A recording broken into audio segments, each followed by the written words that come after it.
কি গো, রান্না হলো? তা কি রান্না করলে গো? তাড়াতাড়ি দাও, খেয়ে দিয়ে যে আবার আমাকে কাছারিতে যেতে হবে, অনেক কাজ আছে। হ্যাঁ হ্যাঁ, হয়ে গেছে। এই নাও তোমার জল খাবার, বেগুনি আর মুড়ি। আজকে ভাবছি গরম গরম খিচুড়ি তৈরি করব, আর রাতে গরম গরম আলু ভাজা আর মুড়ি। হবে না, হবে না, তা একদমই হবে না। পিঠে তৈরি করে দিতে হবে।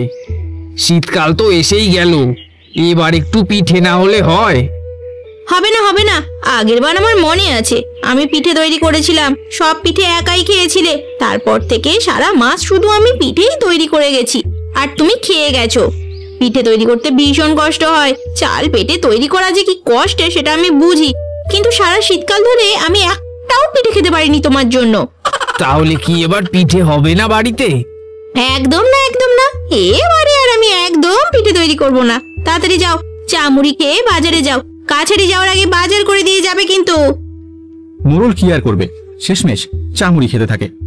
তারপরে হেলতে দুলতে বাজারের ব্যাগটা নিয়ে চলে গেল বাজারে। বাজারে যাওয়ার পথে হঠাৎই রামুদের বাড়ি থেকে পিঠের গন্ধ পায় মোড়ল। মনে হচ্ছে এদের বাড়িতে পিঠে তৈরি হচ্ছে। যাই, একটু এদের বাড়িতে গিয়ে বসি। রামু, ও রামু, বাড়িতে আছো? হ্যাঁ, বাড়িতে আছি। আসুন মোড়ল মশাই, বসুন বসুন। কি গো গিন্নি, একটু চা বানাও, মোড়ল মশাই এসেছেন। দূর বাবা, এই তো বাড়ি থেকে চা মুড়ি খেয়ে এলাম, পিঠের গন্ধ পাচ্ছি। কোথায় বলবে একটু পিঠে দেব, তা না বলে কিনা চা দেব। আমার যে বড্ড পিঠে খেতে মন চাইছে। বাজারে যাওয়া হচ্ছিল নাকি? মোড়ল মশাই, সব ঠিক আছে তো? আপনাকে যেন কিরকম উদাস উদাস মনে হচ্ছে। হ্যাঁ, এমনি তো আমি ভালোই আছি, কিন্তু আমার মনে আজকে ভীষণ দুঃখ, তাই তো চেহারা একটু উদাস উদাস ভাব। আমাকে বলুন মোড়ল মশাই, কি সমস্যা? সমস্যা বলতে তেমন কিছু না, তুমি তো জানোই আমি পিঠে খেতে কত ভালোবাসি। আমার পিঠে খেতে খুব ইচ্ছা করছিল, আর তোমাদের ঘর থেকে কি সুন্দর পিঠের গন্ধ পাচ্ছিলাম। তা তোমাদের বাড়িতে কি পিঠে রান্না হচ্ছে নাকি? হ্যাঁ মোড়ল মশাই, আজকে আমাদের বাড়িতে একটু পিঠে হচ্ছে আর কি। আপনি একটু বসুন, আমি আপনার জন্য 4টে পিঠে নিয়ে আসছি। মাত্র 4টে পিঠেই কি হবে? রামু, নিয়ে এসো, থালা ভর্তি করে পিঠে নিয়ে এসো। এই রে, মেরেছে। আজকে আমি একটাও পিঠে পাবো বলে তো মনে হচ্ছে না। রামু থালায় ভরে পিঠে নিয়ে আসে। মোড়ল মশাই গপ গপ করে সে পিঠে খেতে থাকে। মোড়ল মশাই সব পিঠে খেয়ে নেয়। রামু আর রামুর বউ তো তা দেখে অবাক হয়ে যায়।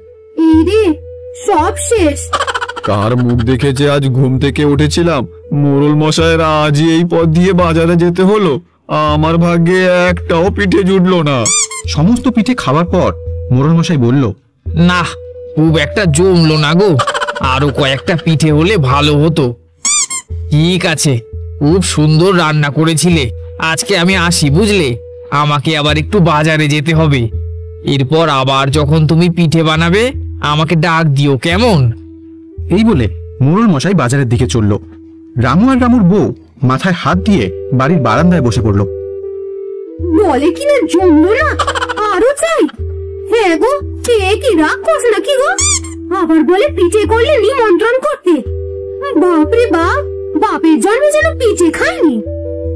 মোড়ল মশাই আবারও বাজারের দিকে যেতে যেতে হঠাৎ একজনের বাড়ি থেকে নলেন গুড়ের পায়েসের গন্ধ পায়, আর মনে মনে ভাবে, এই শীতের সকালে যদি একটু পায়েস পেতাম তাহলে বেশ ভালোই জমে যেত।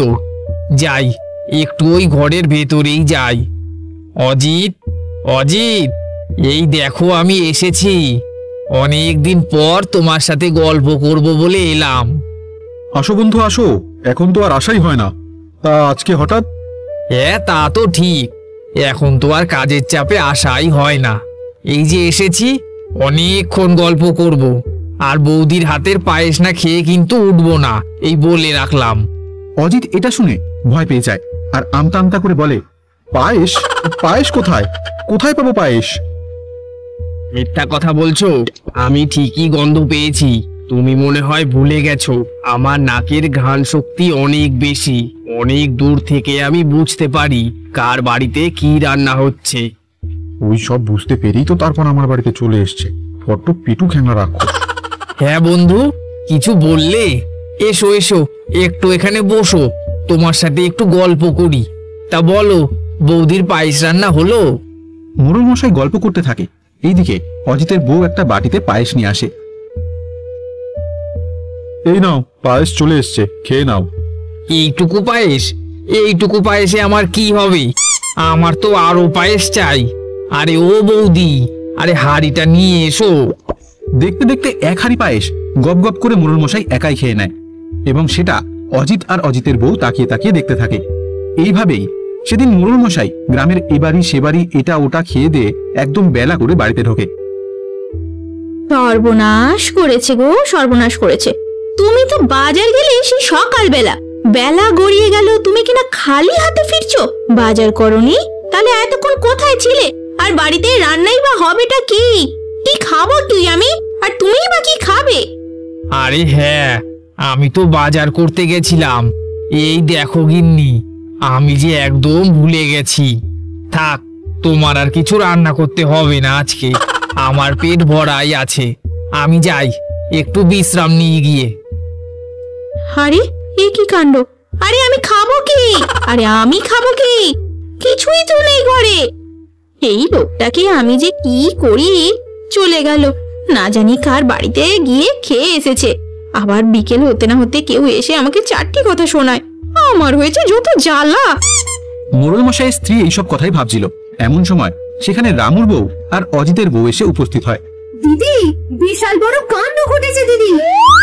কি হয়েছে? কি আবার হবে? আমার বাড়ি থেকে দাদা সব পিঠে খেয়ে চলে এসেছে। আমি শীতের নতুন গুড় দিয়ে নলেন গুড়ের পায়েস বানিয়েছিলাম, এক চামচও খেয়ে দেখতে পারলাম না দিদি। এই রে, এই মানুষটাকে নিয়ে যে আমি কি করব কি জানি। হ্যাঁ, আমি তোমাদের টাকা দিয়ে দেবো। হ্যাঁ, মানুষটা তো একটু খেতে ভালোবাসে, তাই আর কি। খেতে ভালোবাসে না ছাই, এ তো পুরো নিজে যেচে খাওয়া বলে গো, আর সব খেয়ে নেয়। এ তো তাহলে একটা রাক্ষস। রাক্ষসও মনে হয় এত খেতে পারে না গো দিদি। তুমি তো ঘরে মোড়ল মশাইকে একটু পিঠে তৈরি করে দিতে পারো। তা কি করিনি ভেবেছো? আগের শীতে প্রত্যেক দিন আমি বাড়িতে পিঠা তৈরি হতো, গুড়ের পায়েস, পিঠে, পাটিসাপটা, হরেক রকমের পিঠে করতাম। আজ অব্দি আমি একটাও খেতে পারিনি কো, উনি সব খেয়ে নিতেন। এবারে রাগের চোটে আমি একটাও পিঠে তৈরি করিনি, কিন্তু দেখতে পাচ্ছি এবার আমাকে পিঠে তৈরি করতেই হবে। আর কিভাবে যে ওনাকে জব্দ করব সেটাও আমাকে ভাবতে হবে, বুঝলে? কিন্তু তা বলে দিদি, আমরাও কি তাহলে এবছর একটাও পিঠে খেতে পারবো না দিদি? আমাদের কি হবে? আমরা কি খাবো না? রান্না করলেই তো আবারও উনি চলে যাবেন। ওনাকে আমি এমন ভাবে জব্দ করব, তোমাদের দেখো আর ও এ জন্মে পিঠে খাওয়ার নাম করবে না। মোড়ল মশাই, তুমি সারাটা দিন নাক ডেকে ডেকে ঘুমাও, দেখো আমি তোমাকে কিভাবে জব্দ করি। তারপর তারা নিজেদের মধ্যে কথাবার্তা বলেই যে যার বাড়ির দিকে চলে যায়। মোড়ল মশাই সারাটা দিন ঘুমায় নাক ডেকে ডেকে। তারপর পরের দিন সকালবেলায়, ও গিন্নি, আজকে একটু পিঠে তৈরি করো না গো। সত্যি করে বলছি, অনেক দিন খাই না, কি যে খেতে ইচ্ছে করছে। তুমি আমাকে পিঠে করে দিলে আমি তোমাকে একটা নতুন শাড়ি কিনে দেব, আর নতুন গয়নাও গড়িয়ে দেব। হ্যাঁ গো হ্যাঁ, অবশ্যই আজকে আমি পিঠা করব। তুমি বাজার থেকে নারকেল, চালগুড়ি সব নিয়ে এসো, আর আসার সময় একটু গুড় নিয়ে আসবে, ঠিক আছে? এইসব শুনে মোড়ল মশাইয়ের মনে হাসি ফুটে ওঠে। মোড়ল মশাই হেলতে দুলতে ব্যাগ নিয়ে চলে যায় বাজারে। এইদিকে মোড়ল মশাইয়ের স্ত্রী অনেকক্ষণ ধরেই ঘরের ভেতরে পায়চারি করছে। আরে বাবা, এত দেরি করছে কেন? কখন যে আসবে? এমন সময় অজিতের বউ এসে মোড়ল মশাইয়ের স্ত্রীকে একটা শিশি দিয়ে চলে যায়। এই নাও দিদি, অনেক কষ্ট করে জোগাড় করে এনেছি। মোড়ল মশাই স্ত্রীর মুখে হাসি ফুটে ওঠে। সকালবেলা এই মোড়ল মশাই বাজার করে ব্যাগে করে জিনিসপত্র এনে তার বউকে বলে, এই নাও গিন্নি, তোমার জন্য সমস্ত কিছু নিয়ে এসেছি। এবার তুমি পিঠেটা তৈরি করো। দেখো, আবার কম করে তৈরি করো না। আমার যে বড্ড খেতে ইচ্ছে করছে, একটু বেশি করেই বানিও, আর পায়েসটাও যেন 2 সেরের মতন হয়।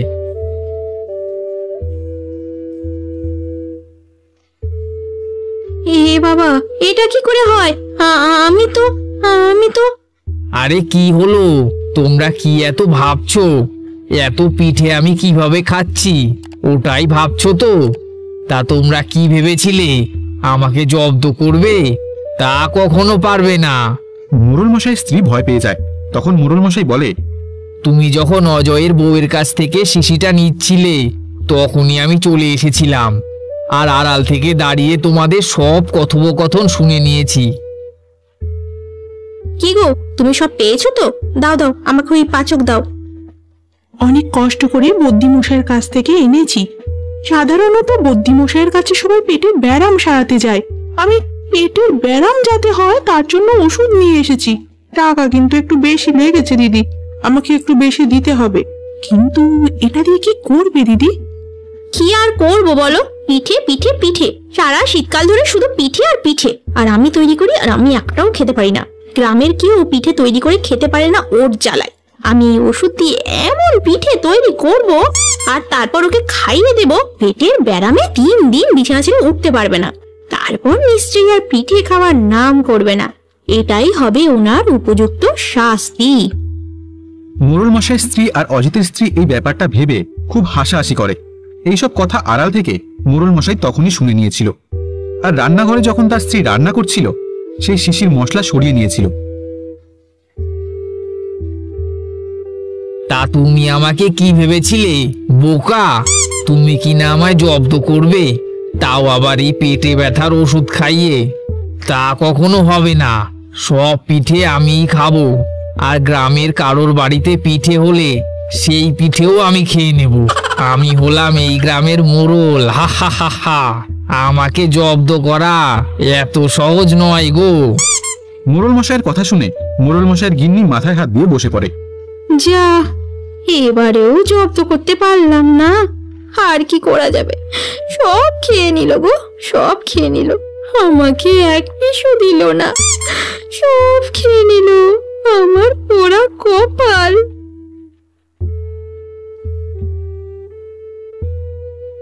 কই গো, আর কতক্ষণ লাগবে তোমার? এই তো, তুমি আর একটু দাঁড়াও। আর দুটো পুতুলকে কাপড় পরাতে বাকি আছে, ওদের কাপড় পরিয়েই আমি যাচ্ছি রান্না করতে। তুমি তাড়াতাড়ি নাও, আমাকে যে আরো অনেক পুতুল বানাতে হবে, কাল হাট আছে না। আর তোমার এই আলু ভাজা আমি আর করতে পারছি না। হায় রে কপাল, এই লোকটাকে দিয়ে সামান্য আলুও ভাজানো যায় না।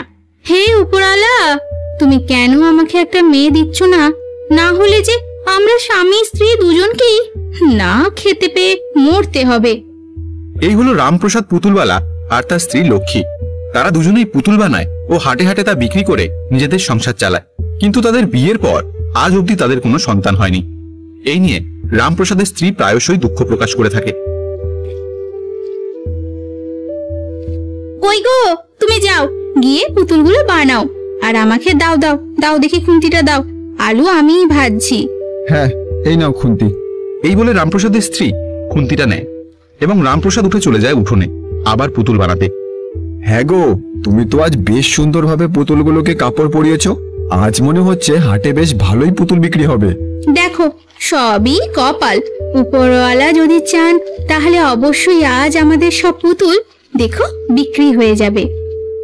তারপর বিকেল বেলায় রামপ্রসাদ ও তার স্ত্রী তাদের ঠেলা গাড়িতে পুতুলগুলোকে সাজিয়ে নেয়। এবার গাড়িতে সাজানো পুতুল নিয়ে রামপ্রসাদ ও তার স্ত্রী দুজনেই ঠেলা গাড়িটাকে ঠেলতে ঠেলতে বাজারের হাটে এসে পৌঁছায়। চলে আসুন গ্রামবাসীরা, আর নিয়ে যান হাতে বানানো পুতুল। ঘোড়ার পুতুল, বাঘ পুতুল, মেয়ে পুতুল, ছেলে পুতুল, যেমন পুতুল চাইবে তেমন পুতুল পাবেন। চলে আসুন, চলে আসুন, চলে আসুন গ্রামবাসীরা, আর পুতুল নিয়ে যান। তা হ্যাঁ রে রামপ্রসাদ, আজকাল আবার এই মাটির পুতুল চলে নাকি? মানুষ তো এখন ওই প্লাস্টিকের পুতুল ব্যবহার করে। আরে মদনদা, হাতে তৈরি জিনিসের মর্যাদাই আলাদা।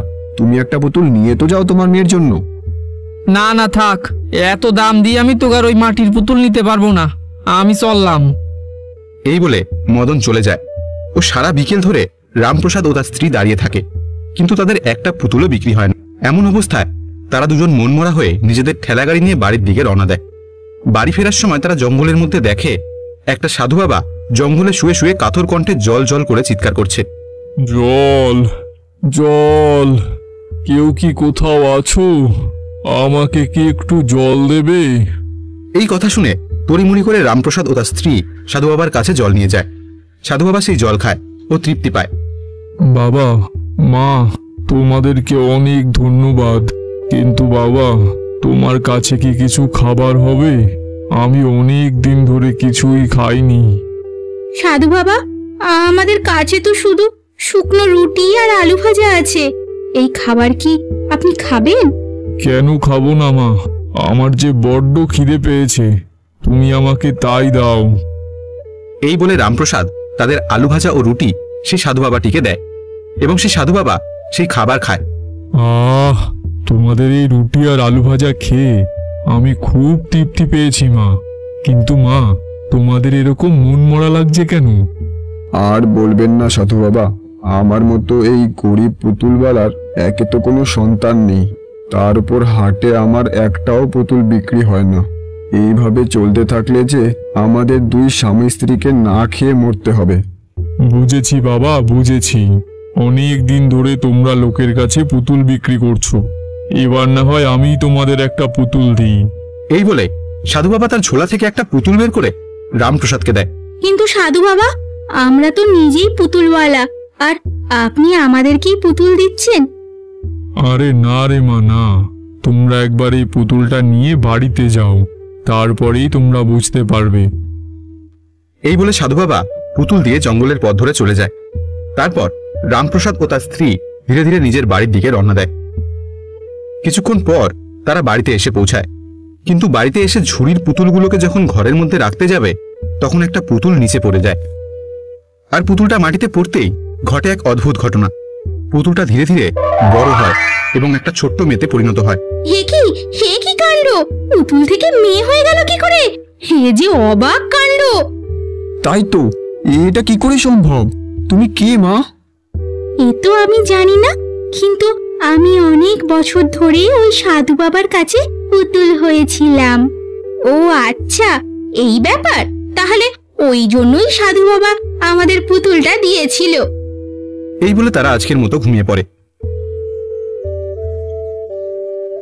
এবং পরের দিন সকালবেলায় যা ঘটে তা দেখে রামপ্রসাদ অবাক হয়ে যায়। সকাল সকাল ভাত ডাল তরকারি কে রান্না করলো গো? তুমি রান্না করলে নাকি? কই, আমি তো রান্না করিনি।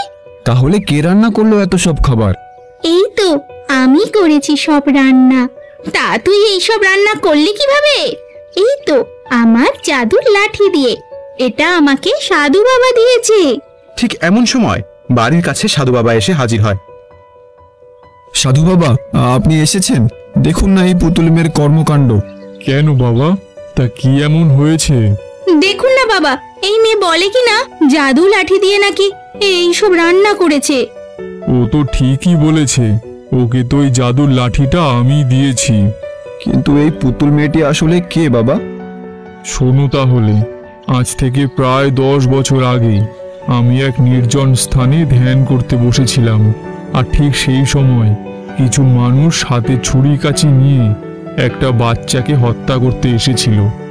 কিরে পচা, বাচ্চাটারে তন্ন তন্ন কইরা খুঁজাছি, তবুও তো পাচ্ছি না রে। তাই তো রে খগেন, বাচ্চাটারে না খুঁজে পাইলে ওস্তাদ আমাদেরই মাইরে ফেলবে। তাই চল চল, খোঁজ বাচ্চাটারে। লোকগুলো চলে যাওয়ার পর এক ঝোপের আড়াল থেকে আমি একটা কান্নার শব্দ পাই। তারপর সেখানে গিয়ে দেখি একটা বাচ্চা মেয়ে কান্না করছে। পরে আমি খোঁজ নিয়ে জানতে পারি ও হলো মুকুন্দপুরের জমিদার মশাইয়ের কন্যা।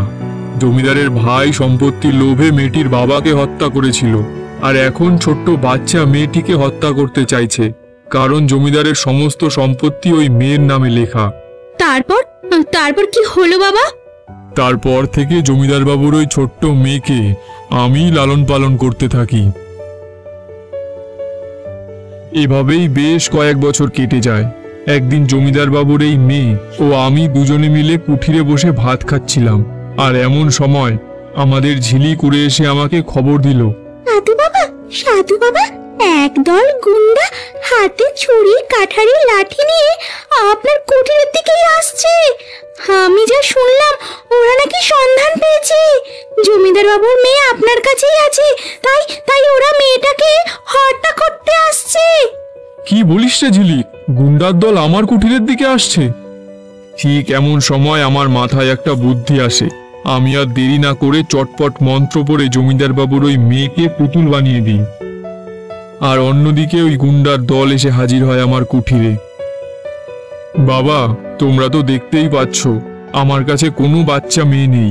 তোমরা চাইলে আমার কুঠির খুঁজে দেখতে পারো।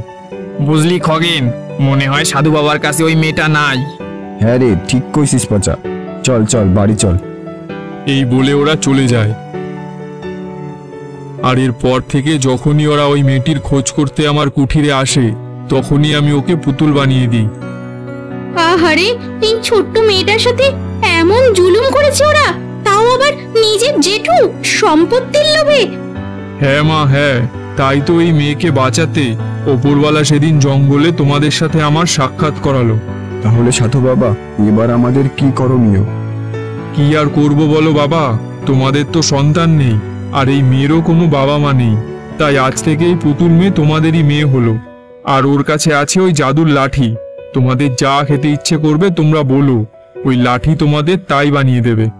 ঠিক আছে বাবা, তাহলে আজ থেকে তুই আমাদেরই মেয়ে।